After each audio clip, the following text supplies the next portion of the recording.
കഴിഞ്ഞ 2-3 കൊല്ലമായിട്ട് കേൾക്കുന്ന ഒരു വാർത്തയാണ് അർജന്റീന കേരളത്തിലേക്ക്, മെസ്സി കേരളത്തിലേക്ക്.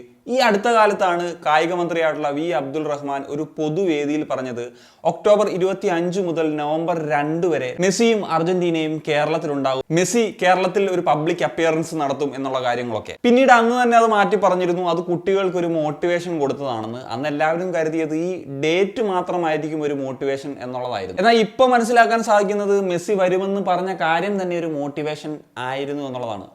വല്ലാത്ത ജാതി മോട്ടിവേഷൻ. ഇന്ത്യൻ എക്സ്പ്രസിന്റെ ഒരു ലേറ്റസ്റ്റ് റിപ്പോർട്ട് പ്രകാരം ഫണ്ട് കണ്ടെത്തുന്ന കാര്യത്തിൽ ഒരു പ്രശ്നമൊക്കെ നേരിടുന്നുണ്ട്. അതുകൊണ്ട് തന്നെ അർജന്റീനയും മെസ്സിയെയും കേരളത്തിൽ എത്തിക്കുന്നത് നിലവിൽ ഒരു അൺസർട്ടനിറ്റിയിൽ നിൽക്കുകയാണ് എന്നുള്ളതാണ്. ഇപ്പൊ അർജന്റീനയെ കൊണ്ടുവരണമെങ്കിൽ മാത്രം ഏതാണ്ട് 70 കോടി രൂപയോളം ചെലവ് വരും എന്നുള്ളതാണ് അന്ന് പറഞ്ഞിരുന്നത്. മാത്രമല്ല ഏതാണ്ട് 100 കോടി രൂപയ്ക്ക് മുകളിൽ മൊത്തത്തിലുള്ള ചെലവും കാര്യങ്ങളൊക്കെ വരും എന്നുള്ളതായിരുന്നു.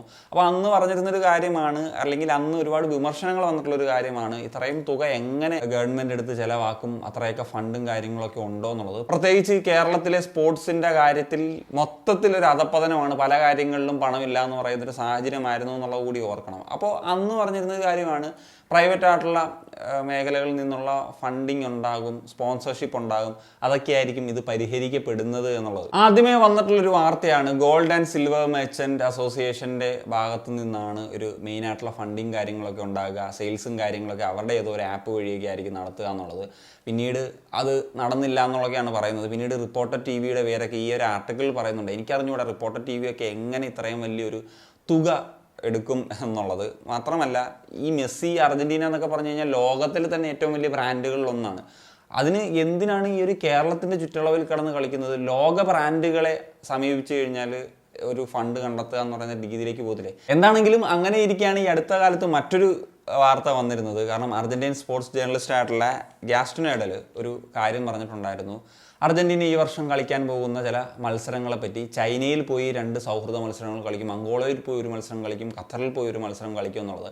അപ്പം ഈ പറഞ്ഞ മത്സരങ്ങളൊക്കെ കളിക്കുന്ന ഡേറ്റ് ഈ പറഞ്ഞ ഒക്ടോബറിലും കാര്യങ്ങളിലും ഒക്കെ ആണ് എന്നുള്ളതാണ്. അപ്പം തന്നെ ആളുകൾക്ക് സംശയം തോന്നി തുടങ്ങിയിരുന്നു, പിന്നെ എങ്ങനെ ഈ സമയത്ത് കുമ്പിടിയാകേണ്ടി വരും 2 സ്ഥലങ്ങളിൽ പോയിട്ട് അർജന്റീനയ്ക്കും മെസ്സിക്കും കളിക്കണമെങ്കിൽ. എന്താണെങ്കിലും മോട്ടിവേഷൻ സ്റ്റാറിന്റെ ഏറ്റവും വലിയ മോട്ടിവേഷൻ ഇപ്പോൾ പാളുന്ന തരത്തിലേക്കാണ് കാര്യങ്ങൾ പോകുന്നത് എന്നുള്ളതാണ്. കുട്ടികൾക്ക് മോട്ടിവേഷൻ കൊടുക്കാനായിട്ട് സ്പോർട്സ് ഹോസ്റ്റലിലേക്ക് സ്ഥിതി നമുക്കറിയാം. അടിസ്ഥാന സൗകര്യം പോലും ഇല്ല എന്ന് പറയുന്നത് വലിയൊരു പ്രശ്നമായിരുന്നു. കേരളത്തിൽ നടക്കേണ്ട സ്പോർട്സ് ടൂർണമെന്റുകൾ പണമില്ലാത്തത് കാരണം നടക്കുന്നില്ല എന്ന് പറയുന്നത് വലിയൊരു മോട്ടിവേഷൻ ആയിരുന്നു. മെസ്സിയും അർജന്റീനയും കേരളത്തിൽ കളിക്കാൻ വരുമെന്ന് പറഞ്ഞപ്പോൾ ഇന്ത്യൻ ഇന്റർനാഷണൽ ആയിട്ടുള്ള ആഷിഖ് കുര്യൻ പറഞ്ഞിരുന്നു, മലപ്പുറത്ത് ഫുട്ബോൾ താരങ്ങൾക്ക് ട്രെയിൻ ചെയ്യാനുള്ള അടിസ്ഥാന സൗകര്യം പോലും ഇല്ല, ഒരു ട്രെയിനിങ് ഗ്രൗണ്ട് പോലും ഇല്ല എന്നുള്ളത്. പെട്ടെന്ന് തന്നെ കായിക മന്ത്രി പ്രത്യക്ഷപ്പെട്ട് അതൊക്കെ പരിഹരിക്കാമെന്ന് പറഞ്ഞു. ഇപ്പോഴും നോ അപ്ഡേഷൻ. 2 വർഷമായി. മെസ്സിക്ക് കളിക്കാനായിട്ട് മലപ്പുറത്ത് ഒരു വലിയ സ്റ്റേഡിയം പണിയാൻ പോകുന്നു എന്നത് 2 വർഷം മുമ്പ് വന്ന വാർത്തയാണ്. ഒന്നും നടന്നിട്ടില്ല. എന്നാൽ പിന്നീട് വന്നു കൊച്ചി സ്റ്റേഡിയത്തിലായിരിക്കും ഈ ഒരു മത്സരം നടക്കുന്നത്, അതുകൊണ്ട് തന്നെ കൊച്ചി സ്റ്റേഡിയത്തിൽ റെനോവേഷൻസ് ഒക്കെ നടക്കും എന്നുള്ളത്.